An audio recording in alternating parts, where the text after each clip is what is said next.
Fala traders, beleza? Como vocês estão? Tudo bem? Bom, senhores, hoje a gente vai estar puxando um pouquinho mais de mentalidade no nosso vídeo. Se você já está gostando dos meus conteúdos, vou trazer também aqui, não se preocupem, questões operacionais. Mas se você já está gostando do conteúdo, se você quer mais atividade aqui, eu estou tentando trazer o máximo possível. Fiquei de férias semana passada, por isso que eu não consegui postar no final de semana, beleza? Mas já tô de volta, estamos tentando buscar aqui. A Amazon acabou também não entregando minha ring light, tô usando o flash do celular aí para iluminar. Tomara que seja boa a iluminação, não esteja estourada. Vou até deitar um pouco mais para trás aqui. Mas já deixa o like, se inscreve, ativa o sininho aí para receber todas as notificações dos meus vídeos. Vamos juntos. Fui. Vamos lá, senhores, estão começando aqui, vamos estar conversando um pouco mais de alguns temas que para muitos pode ser novo, para alguns até mesmo não, né? Então, às vezes as pessoas já podem ter visto em algum lugar sobre isso, mas a gente vai estar tentando pegar desde o raso até o aprofundado sobre o assunto. A gente vai estar falando hoje sobre o que é o trade, como o mercado se movimenta, quais são os participantes, o que é contexto, como que a gente pode estar atingindo o contexto da maneira certa, como utilizar isso ao nosso favor, beleza? Vou puxar com vocês aqui algumas operações também dentro do gráfico, então vou estar fazendo de uma maneira mais dinâmica para o vídeo também não ficar tão longo assim. O intuito do vídeo não é ser um vídeo extenso, mas sim um vídeo rápido, explicativo de maneira simples. Então vamos lá. Primeiro tema, o que é o trade? Trade, pessoal, é basicamente um jogo de probabilidades. Então tá até uma frase aqui embaixo que eu gosto bastante, não sei quem foi a primeira pessoa que falou, mas eu sei que ela é muito usada, que é o mercado, né? Nada é 100% no mercado financeiro. Então, quando a gente fala de probabilidade, é exatamente isso. A gente tem que lidar com a incerteza. São padrões que às vezes dão certo na maioria das vezes. Por exemplo, os padrões que a gente utiliza aqui no nosso operacional, sejam ele o choque, o POI, seja padrões como Order Block, Fair Value Gap, que são movimentações, regiões, né, de interesse do preço, que a gente geralmente vem comentando aqui nos vídeos do canal. A maioria delas tem grande assertividade, né? A gente está falando ali de operacional, um operacional, né, que passou pela prova do teste, né, do tempo. Então, ao longo do tempo, mais de 200 anos, por exemplo, o Wyckoff tem ali um operacional que vem se persistindo aí por mais de 200 anos. Então, foi uma junção tanto de contexto com probabilidades que permitiu nos chegar até aqui hoje. Beleza, senhores? Então, olha só, a gente vai falar também de como o mercado se movimenta, oferta e demanda, manipulações, FOMO, notícias e o ego, que é muito importante, é uma parte onde a gente não costuma tocar tanto, que é bem ligado também com os participantes do mercado, que são os institucionais, beleza? Quando a gente fala de institucionais, a gente está falando do Composition Man, né? Institucionais, certo? E também os varejistas. Vamos tá puxando aqui. Varejistas. Que são os dois grupos, principais grupos aqui do mercado financeiro. Claro, não deixando de lado os scalpers também, mas esse é um grupo mais recluso, que a gente não costuma puxar tanta trela assim, porque é o tipo de pessoa que rema contra as baleias e as sardinhas ao mesmo tempo. Então, bom, vamos lá.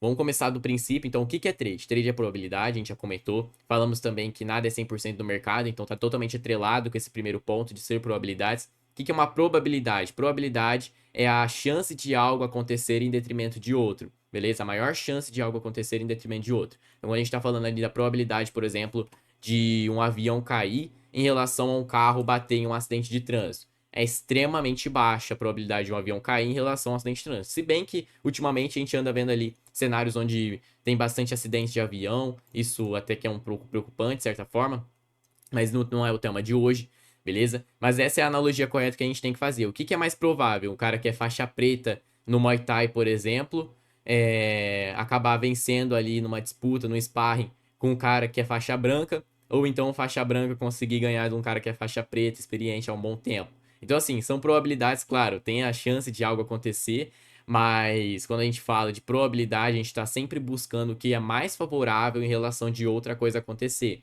Então é mais favorável você jogar uma bola para cima e ela cair na sua cabeça do que você jogar uma bola para cima e ela não cair na sua cabeça se você tá parado ali olhando para ela. Então você joga a bola para cima, a gravidade vai empurrar ela de qualquer forma. Então a probabilidade, se você não se mexer, ela cair em cima de você, na sua cabeça ou em alguma parte de você, é muito maior do que você simplesmente jogou ela para cima e ela parou no ar. Beleza? Então a gente tá lidando com isso.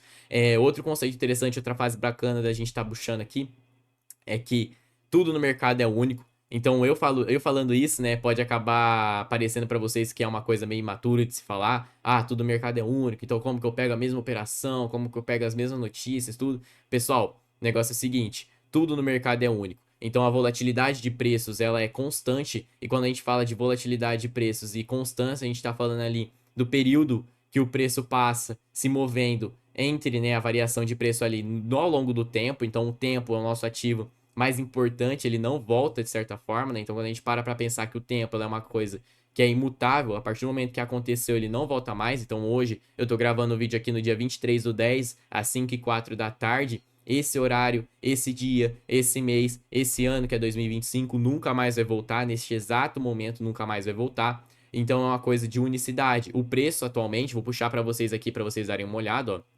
Por exemplo, vocês podem até conferir depois, o preço do dólar em relação ao real é de 5,397, né? 5,396 agora e meio. E ele tá variando. Isso aqui nunca mais vai voltar nessa exata data, ó. Vou botar aqui até mesmo o mouse em cima, ó. Então olha só, 5h04 da tarde, no dia 23 de outubro de 2025, o preço variou entre 5,396,5 e 5,37. Provavelmente ele vai dar o desenvolvimento aqui a hora que fechar o candle. Se a gente voltar anteriormente, ó, dia 23 de outubro, às 5h03 da tarde, ali o preço variou entre 5,39,5 e 5,39,7. Ficou nessa região, ele não vai voltar mais a ser este exato ponto, nesse exato momento do tempo. Beleza? Parece uma coisa meio ridícula de estar se falando aqui, mas é extremamente importante, as pessoas esquecem disso e elas começam a levar pra si aquela ideia de se aconteceu comigo lá atrás, vai acontecer de novo. E aí ela fica tentando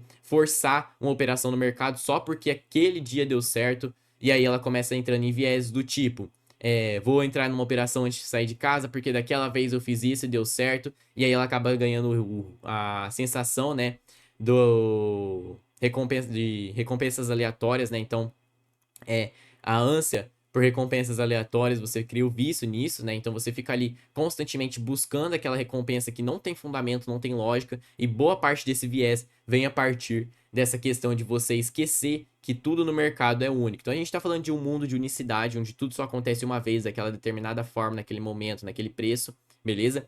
Isso é o trade, isso é probabilidade, isso é unicidade. O mercado financeiro vem de causa e efeito também, a gente vai estar comentando um pouco disso na parte de mercado, como que ele se desenvolve, certo? Então olha só, número 2, oferta e demanda. O que é oferta e demanda? Pessoal, quando a gente fala de trading, trade a própria palavra já diz, que é negociações. Então, oferta e demanda são pessoas querendo vender e pessoas querendo comprar. Quando falta gente querendo comprar, o preço cai. Quando tem muita gente querendo comprar e pouca gente querendo vender, o preço sobe, beleza, pessoal? Então é simples. O preço tá lá em cima, tá caro. Então não tem gente querendo comprar caro. O que o preço faz? Cai. O preço tá aqui embaixo, tá barato. Não tem gente querendo vender barato. O que o preço faz? Sobe. É a movimentação natural do mercado. É previsível? Com certeza não. A gente tá falando de probabilidade, a gente tá falando de unicidade. Então já fica subentendido de que não é tão previsível assim como parece. Tem uma certa previsibilidade a longo prazo, mas quando a gente leva ali em consideração conceitos e tudo mais, tanto no micro quanto no macro, né? Isso é irrelevante. A gente tá falando aqui de contexto. O principal ponto aqui que a gente vai chegar, o ponto número 4,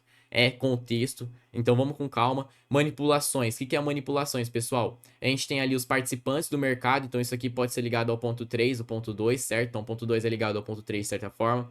Que é o quê?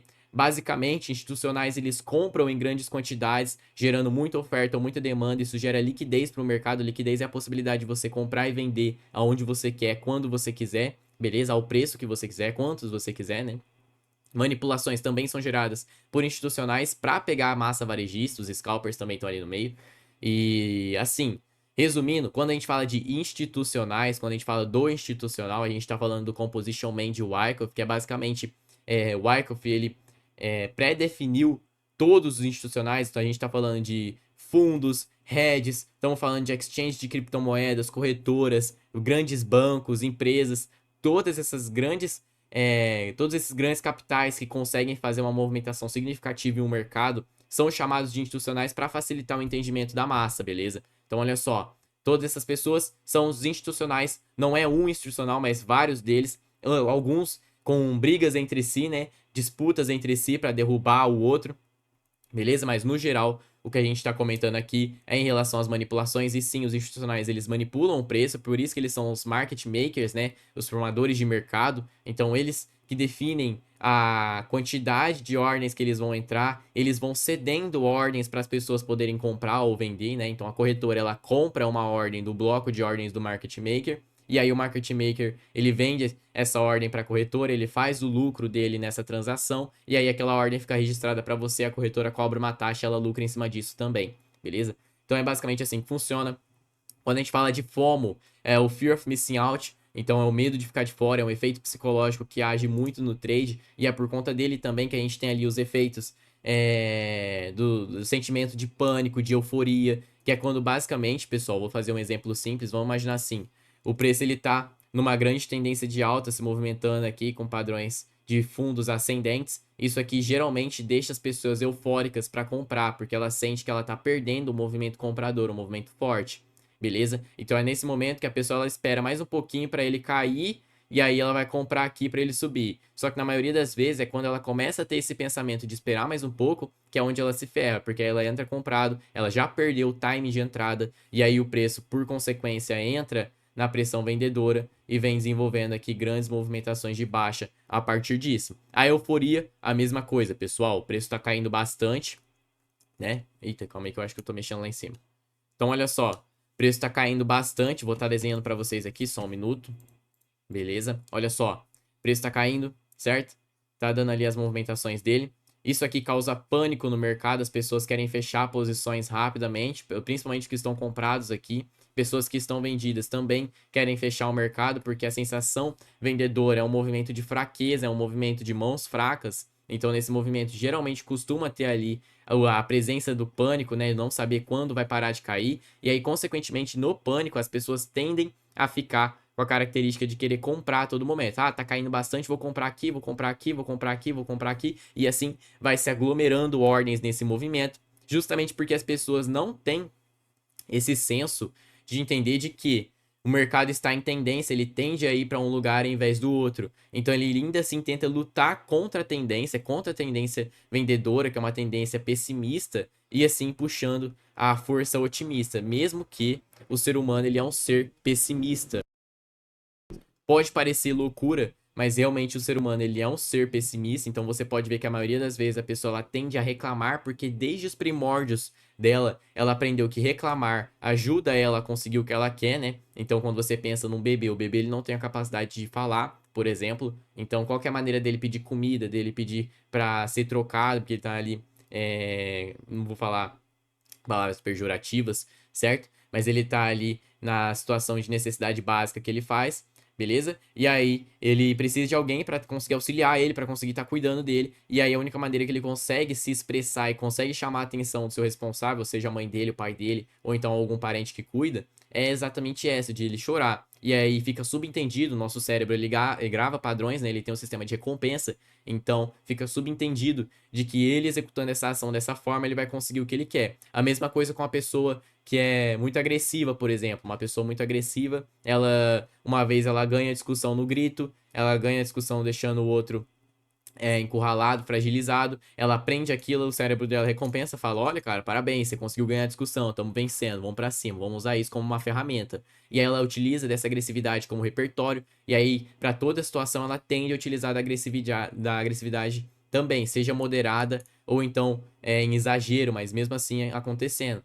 E aí, por consequência, né, ela acaba usando, por exemplo, em discussões normais, depois ela parte para brigas de trânsito, e a hora que ela vê, ela já tá querendo sair no soco com todo mundo. Às vezes não, né, na maioria das vezes, se ela é daquele tipo que não tem autocontrole da agressividade, ela vai acabar entrando em problema, vai achar alguém que é maior do que ela, alguém que é mais forte que ela, que tem uma estratégia melhor do que ela, e aí ela vai se ferrar. Beleza? Então, basicamente assim que funciona no mercado é a mesma coisa. A gente tem aqui o pânico ele gera ali grandes vendas, o preço vai caindo, e é no pânico que as pessoas costumam querer a montar posições compradoras antes da hora, e aí quando o preço vai caindo, elas começam a querer vender lá no finalzinho, e é justamente no final da movimentação de baixa que elas entendem que a tendência tende a levar para algum lugar, e aí sim elas querem começar a entrar comprado, e é nesse momento que os institucionais entram comprado.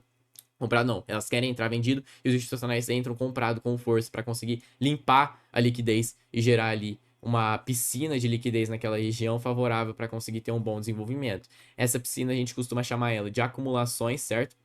Então, geralmente o preço vem caindo bastante, costuma andar de lado. Quando ele anda de lado, ele limpa a liquidez e gera ali o spring ou o choque do SMC para conseguir ter uma boa movimentação de alta. É basicamente as estruturas laterais. Então o preço ele cai em tendência, ele cai num efeito e aí ele anda em lateral, ele anda ali em uma causa. Toda causa gera um efeito, toda lateralidade gera uma tendência, toda tendência gera uma lateralidade, beleza, pessoal? A gente tá falando aqui já de conceitos um pouco mais profundos, eu acho que vocês já estão percebendo aí essa mudança de entendimento de mercado. A gente vai estar adentrando isso agora no contexto, né? Então, quando a gente fala de contexto, o que é o contexto? Contexto, pessoal, é a soma de pontos em que as probabilidades jogam ao nosso favor. Então, lembra que trade é basicamente probabilidades e unicidades? Quando a gente está falando de probabilidade, a gente precisa ter um repertório, precisa ter uma estratégia bem definida para que a gente consiga ter ali um operacional onde consiga englobar, né? Consiga fazer aquela bolha favorável à nossa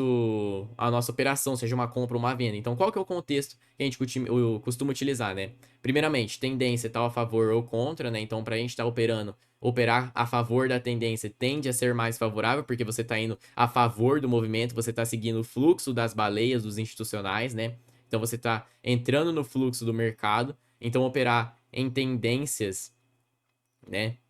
Tendências é mais favorável, certo?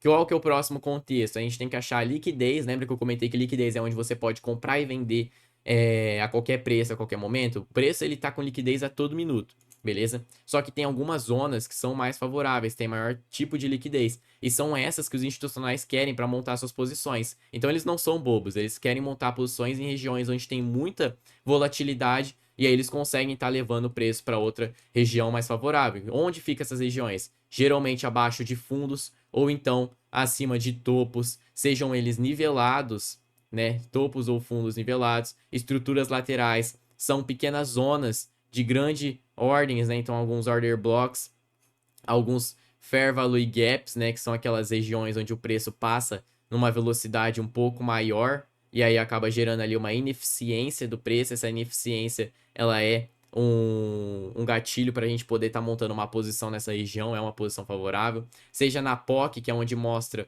a maior quantidade de volumes na região, beleza? Então tudo isso aqui a gente utiliza, eu já trouxe bastante vídeos para vocês explicando destes cenários, certo? De como que a gente pode estar montando posições em cada um deles. E o contexto é basicamente a gente reunir todos esses conceitos, reunir ali zonas de oferta e demanda. Vamos falar no contexto vendedor. Então a gente precisa ali, num contexto vendedor, encontrar a tendência. Se a tendência está de baixa, já é um ponto a mais. Se a gente tem uma liquidez de venda, já é um ponto a mais. Se a gente tem uma região de oferta, já é um ponto a mais. Se o volume está muito alto, significa que tem bastante liquidez, já é um ponto a mais para a oferta, significa que a oferta está entrando forte.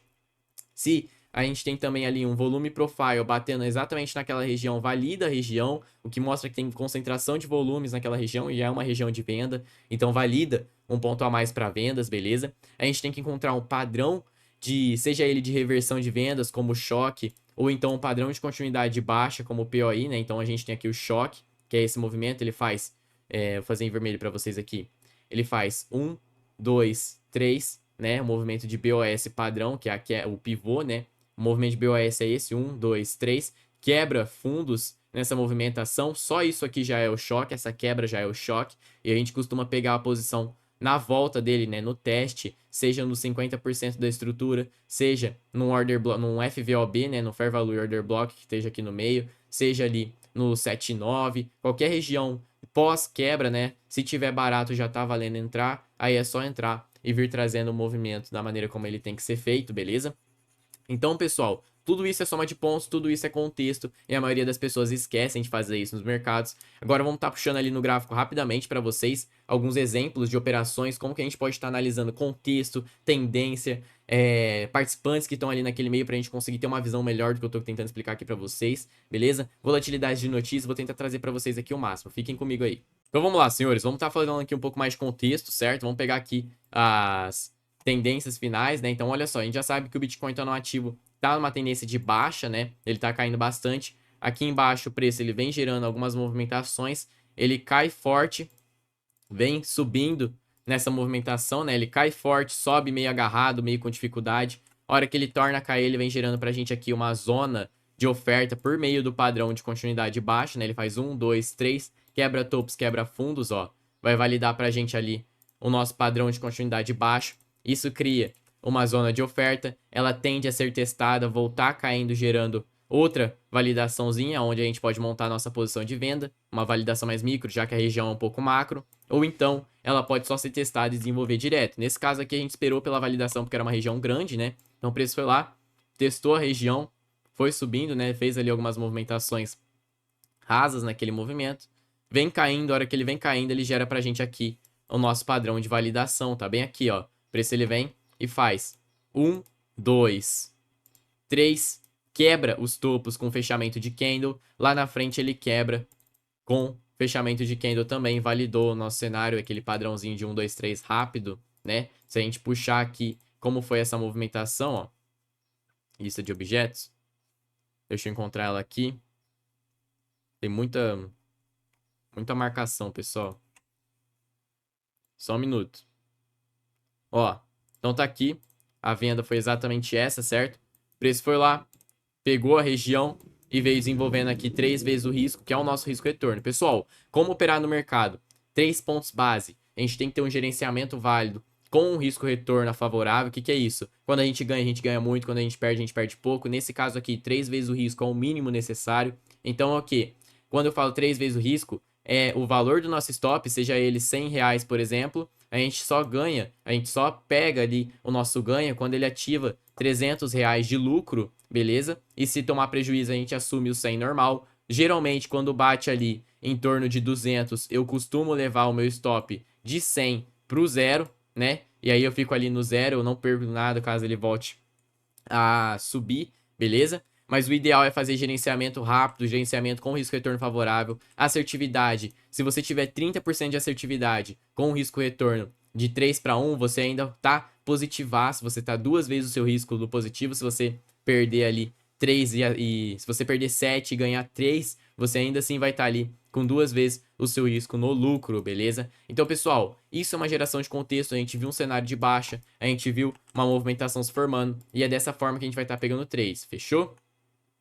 Olha só, pessoal, mais um cenário aqui bacana também de captura de liquidez. Então, a gente tem aqui também uma estrutura lateral nesse movimento, certo? Estamos aqui enxergando no S30, estrutura lateral, fundos nivelados, tem liquidez de compra, o preço limpa a liquidez, vem caindo, a hora que ele vem caindo, ele gera pra gente o nosso padrão de reversão, que é o choque, que é basicamente esse movimento de 1, 2, 3, quebra topos com intenção forte, volta pro teste, desenvolve. Ali atrás ele desenvolveu outro também, tá? Não vou negar. Ele desenvolveu outro choque, aqui seria um stop. Ali em cima ele desenvolveu outro choque, seria um stop também. Mas ali ele desenvolveu um bom choque grande, condizente com a nossa estrutura lateral, que também era grande. Nossa entrada poderia ter sido uma compra logo aqui, no ponto onde ele voltasse para testar a região. Stop abaixo do fundo, para pegar ali um movimento de 3 vezes o risco. Olha só.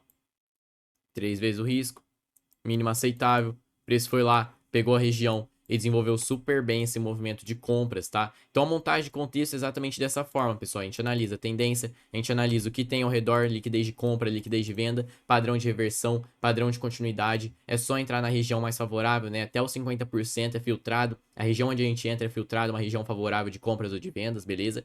Tudo isso tem que ser levado em consideração, tudo é probabilidade. Não acredite em gurus que falam que tem uma estratégia 100% assertiva, uma estratégia milagrosa que não vai fazer você perder nunca no mercado, certo? Isso não existe, isso é coisa de gente que opera provavelmente um outro tipo de mercado financeiro, um mercado financeiro que não existe, tá? Então, o ideal é a gente focar no que funciona, focar no que já tá ali registrado, a coisa que a gente sabe que vai dar certo. E o que que dá certo? Pensar em probabilidades, pensar ali no inevitável, beleza? Que é o quê? Tomar stop. Tomar stop é natural, a gente tem que aceitar isso. Dói, é doloroso, a gente entra em FOMO, fica com medo de perder, mas quando a gente entende que isso faz parte do processo, torna muito mais fácil a vantagem, né? De você ter ali, de ganhar lucros maiores do que você perde, fechou? Vamos juntos, time. Já se inscreve, deixa o like, ativa o sininho aí. Se você não for inscrito, já se inscreve aí que você vai estar também ajudando bastante o canal. Vamos rumos aos 100 inscritos aí, estamos quase chegando, estamos com 67, beleza? Siga lá meu Instagram, vou estar deixando para vocês